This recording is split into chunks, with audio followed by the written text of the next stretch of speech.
Have you ever felt like life is just moving too fast? You're stressed out, you're not able to keep up, you're not achieving your goals, and you're just not as happy as you want to be? I've been there, I've done that. And in today's video, I'm going to share the mindset hacks that I've used that are science backed and proven, both with myself and among many others, to help you to lead a more productive and happy life. And I'm really excited to share this because this is how I stay happy. This is how I stay productive. This is how I run multiple companies, how I stay being a present husband and father, how I prioritize my faith, and how I generally just live every day with a smile on my face. And so let's go ahead and dive right in.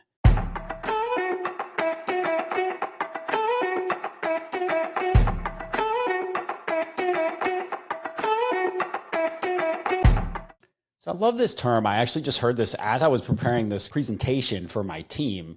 It's be a lighthouse, not a tugboat. So what I want to do, and this aligns very well with my values, is that I want to lead by example. I want to be a lighthouse. I want to lead a healthy, fit, happy life and not just tell other people what to do, not beg them to do these things. I want to show them and lead by example.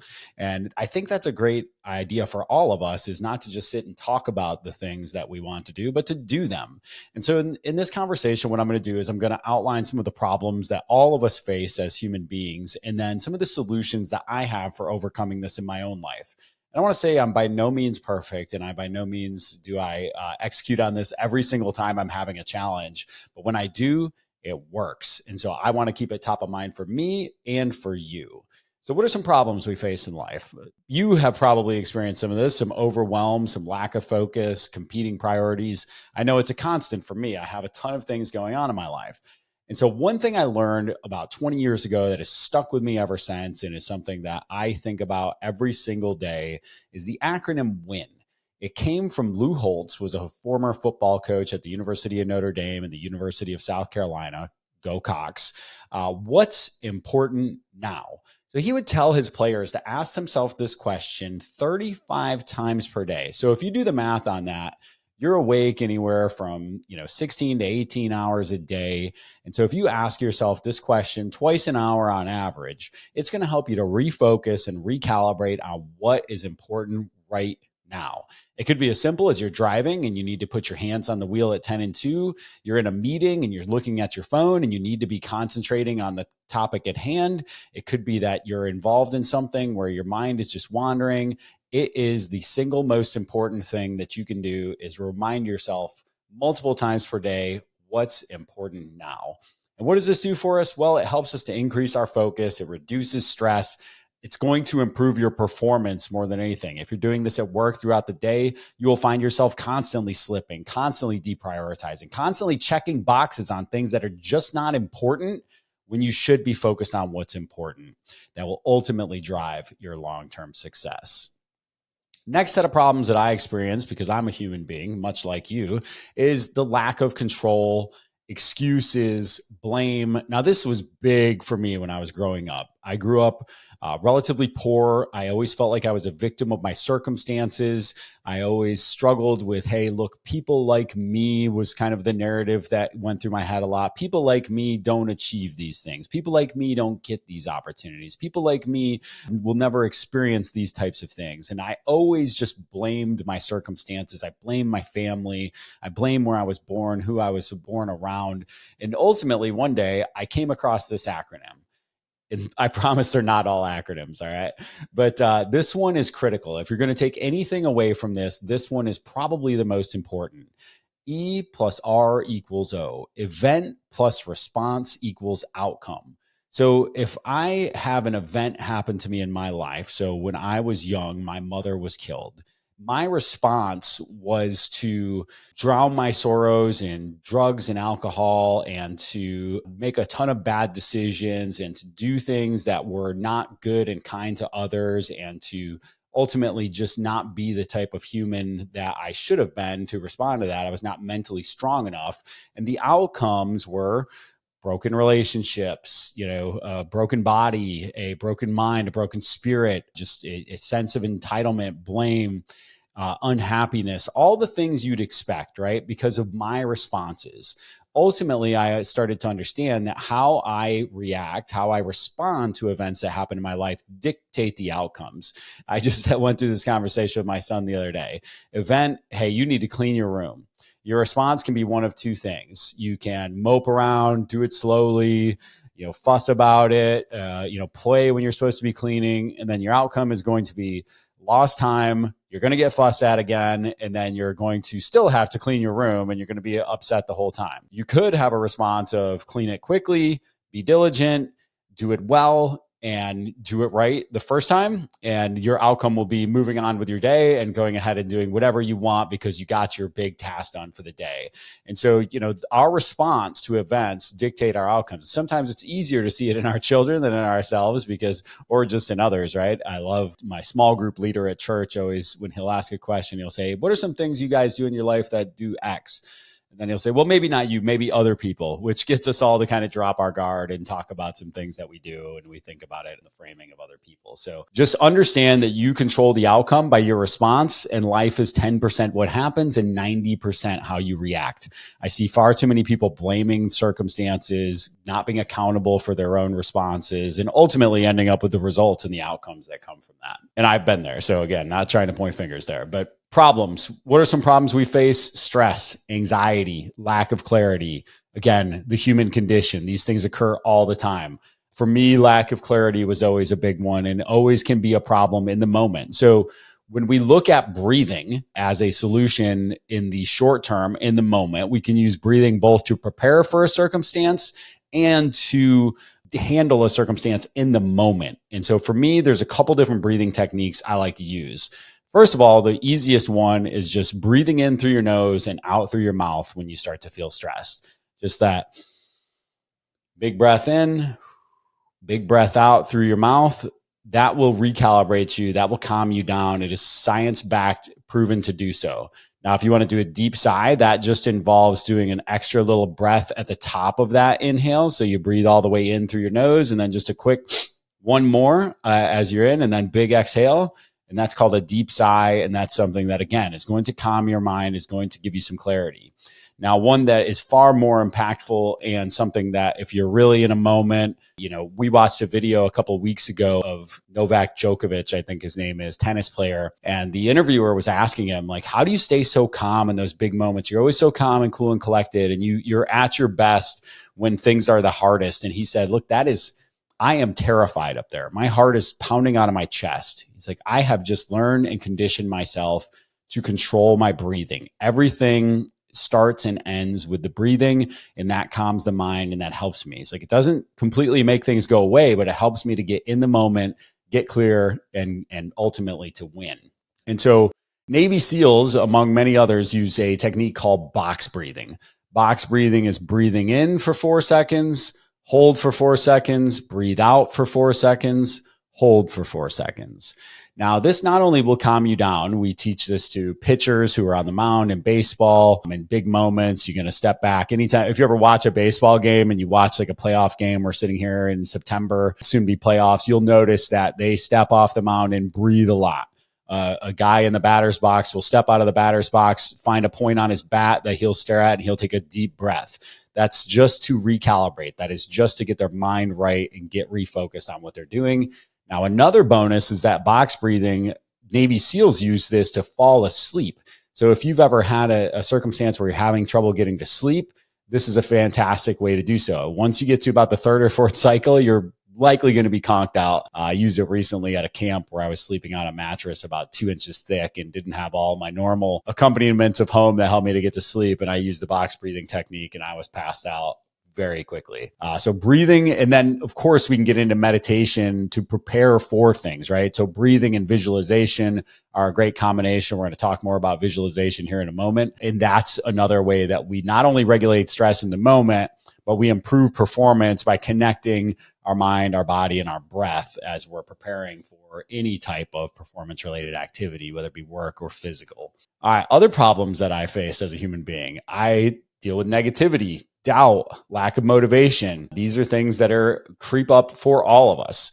And what's the best way that I handle this? Well, positive self-talk and affirmations, believing in myself and making sure that I know that first and foremost. If I don't believe in myself, who else is going to? I want all my affirmations to be positive, present, and personal. And I'm going to give you an example here in just a moment. What I mean by present is that I'm stating that I am doing the thing, not that I want to do the thing or I wish to do or be the thing. And so that's a big part of it. Let's use an example here. And this is exposing my soul a little bit, and that these are actually from my daily affirmation, which I wrote a long time ago from the book, The Success Principles by Jack Canfield, which I can't recommend enough. I've recommended it in other videos. This book changed my life. And I think, the affirmations, the visualization, a lot of the things that I do on a daily basis to help me stay grounded, help me stay focused, I learn and practice from that book. And I reread that book every single year. It's sitting right here in front of me as I record this video. So example affirmation, my purpose is to use my enthusiasm and creativity to inspire and teach others to consistently believe in themselves and improve themselves while being grateful for what they have.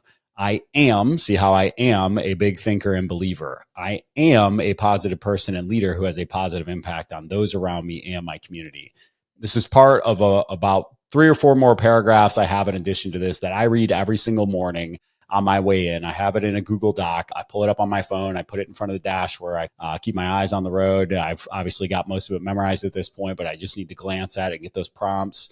And it helps me to get centered, to remember who I am, what I'm about, and to help me stay calibrated. And this came up recently, right? So if you're anything like me, you're a sucker for late night junk food. I'm a sucker for late night junk food. I got into a habit of a couple nights in a row eating some just absolute garbage. And I eat so much sugar when I do it. And the next night, the 3rd or 4th night, I stopped and I did what I normally do, which is drink a protein shake at 9:30 at night, because I try to hit my daily protein allowance. But in that moment, I told myself, that's not who you are. This is who you are. You are this guy. You eat healthy every day. You made a mistake, but that's not who you are.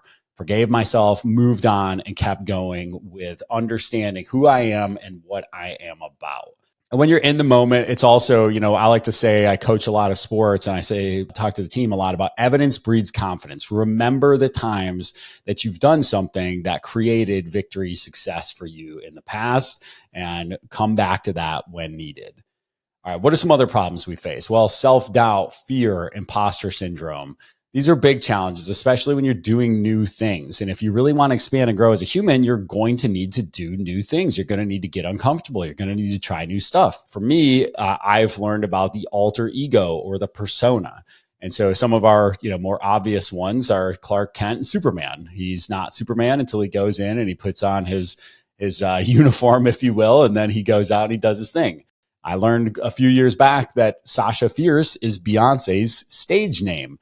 This is who she becomes, her persona, when she's on stage, so she can act the way she needs to act to do all that crazy dancing and entertainment that she does to rile the fans up. And it's just not natural, right? We all need to understand that, while it might seem natural because somebody like Beyonce is so great at it, it's not her normal state. And Kobe became the Black Mamba after hitting an inflection point in his career where he just needed to mentally get stronger, block out all the noise, and become someone and something that was going to be unstoppable. And that's when he became the Black Mamba. And so we try all the time, again, with athletes to make sure that we discuss, hey, what's your stage character? Who are you when you're on the field versus when you're, not on the field? And we used to do this when I was in college. I used to be a bartender. And I remember the guy who I worked with had been a career bartender. He told me, hey, look, when you're up here, you're on stage. You got to be different than you are when you're out there. And you got to, not put on a show per se, but you got to have a little bit different persona. And that always stuck with me, kind of the persona of the person who's on the stage. And so this is the one place that I use it more than anything, is when I'm speaking, I have a different persona that I go into that grounds me, that allows me to be more free and open than I would normally be, that gives me the courage and the ability to step up and do things that I might not otherwise feel comfortable doing. And it removes some of those inhibitions, remove some of those pressure, because I know this isn't the guy I am all day, but the guy who's on stage is different. And I need to be that guy right now. All right. So got a couple more here. Lack of focus, fear of failure, unclear goals, Again, the focus, the unclear goals, always a challenge for me. No matter how much time I spend clarifying, no matter how much time I spend documenting, I still lack clarity at times. And so a vision board has been a paramount thing for me in my life. Again, I took this from Success Principles. Watch the other video if you want to get clear on some vision stuff. There's 7 areas of your life that you want to have a clear vision around. For me, I want to make sure that, I'm vacationing with my wife. I've got literally the address of my dream home that I want to own one day. I have a picture of us doing adventurous things, ziplining in Costa Rica to remind me like, hey, be adventurous, do cool stuff. I have a picture of me volunteering, a group of people volunteering to remind me to keep volunteering in service first in my life. Picture of what our ideal office looks like. My children together, making sure that I'm helping to build a strong bond between them and a strong bond with our family. A reminder to be the best dad ever, to think bigger, the body I want, all the stuff I want to be able to see it and move closer towards it. And ever since I've created this, I have moved closer towards it every single day, if not accomplished these things.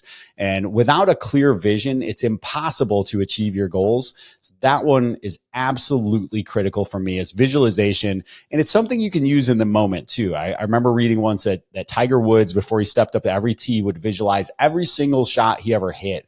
And so don't just visualize, your life, visualize your day, visualize the meeting, visualize how, when things go wrong, how are you going to react? So that's another thing that I practice a lot, is if something were to go wrong, how am I going to react in this situation? How would some other people that I look up to react in that situation? And what can I do to set myself up for success in moments of weakness? All right, next up, speaking of weakness, lack of confidence, weak presence, poor communication. These are struggles for all of us, especially in a professional setting. There's always a bigger room, is what I like to say, right? So you might feel confident in your current room. You might feel strong in your current room. You might communicate well in your current room. Well, guess what? The next room up is going to require something different. So you have to constantly be upping your game. And so for me, body language is a huge part of this. If you haven't listened to the TED Talk on YouTube about body language from, I do not know her name, but she's got sort of the superwoman pose here. This is a proven pose to help you to get confident immediately. Do this pose for 30 seconds in a mirror, you will immediately get more confident right then and there. I tend to do a lot of mirroring. So this was an old sales technique that has just stuck with me, that gets me and the person across from me more comfortable when we're having a conversation, is if we mirror each other's body language. If he's relaxed, she's relaxed, I'm going to be relaxed. If she's leaned in, I'm going to lean in. If she's got her legs crossed and is chilling, I'm going to chill. I also have a tendency to default to power pose. It's just more comfortable for me. The president pose is a big one for me. The team kind of laughed. We did this presentation in our team meeting earlier this week, and they said, "Oh, that looks like you right there on the left." And yeah, that is a pretty common pose for me, just purely out of comfort. But that is what gives me comfort. And then I am more effective in thinking and confident in what I'm doing. So now you have an opportunity. The event is you made it to the end of this video. You watched several mindset hacks that are going to help you to be a more productive, more happy, more calm, more intelligent human being. Your response can be to wave it off as woo-woo, garbage, nothing, and your outcome will be the same that you currently have. Or your response can be different, and you can get some different outcomes. I hope that this video is helpful to you. If it was, please message me somewhere. Let me know that if this had a positive impact on your life, because that's a big part of my vision, is creating positive impact in other lives. I appreciate you. Have a blessed day.